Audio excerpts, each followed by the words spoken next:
Okay, so let's continue with the Pak-Sao Lap-Sao variations. We talked about six force vectors.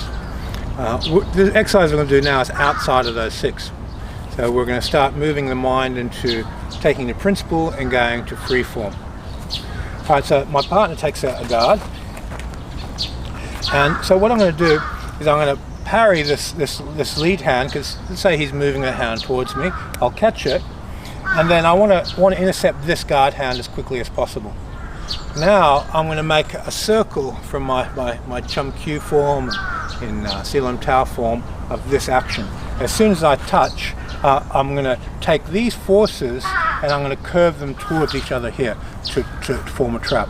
My left hand, the fingers are going to latch on, so my thumb is on top of this hand and my other fingers are on top of that hand. The energy in this hand circles. It can come up into a back fist on a vertical circle this way, it can come in under the ear. But the basic idea is as I touch, I form this shape to come into my stride. So I've intercepted this line, I start curving into this double Lap-Sao shape. I've locked my fingers in to get these two hands. Then on this right hand, what spiral is he presenting? Is he presenting a vertical? Is he presenting a diagonal spiral? Is he presenting a whip, which is going to come through on the other side? It'll depend on his counter force as to what I'm going to do. It may just be a piston straight up the center. Okay, so as soon as I touch, I form the double Lap-Sao, I get my lock in, and I've got this hand free. In this situation, the energy spun this way to come out into that type of a shape.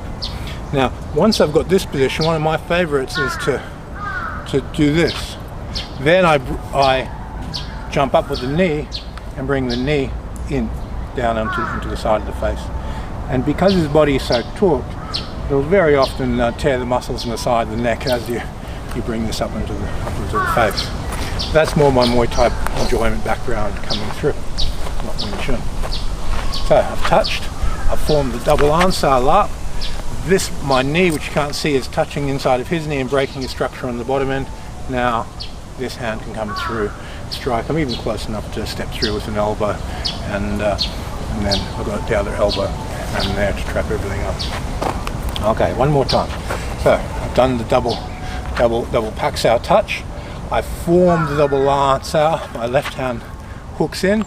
Now this hand is free to do whatever strike you want, and to lock your partner up and execute a knee straight to the groin off your back leg, whatever you want to execute from there. You've got a moment in which it'll take for him to regain his center, in which for you to execute your strikes, whatever they might be.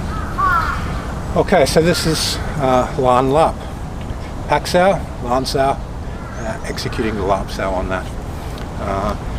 When I was doing Thai boxing, this particular drill came out a lot. Sparring with Thai boxers, it worked fantastically. So for the Thai boxing style guard, the Thai boxing style movement, as soon as you get this double Pak-Sao, the double Lan Lap and strike, excellent, works fantastically. So you have to adapt it to the situation that's required. Okay, thank you for your time. I'll see you on the next video. Have fun training.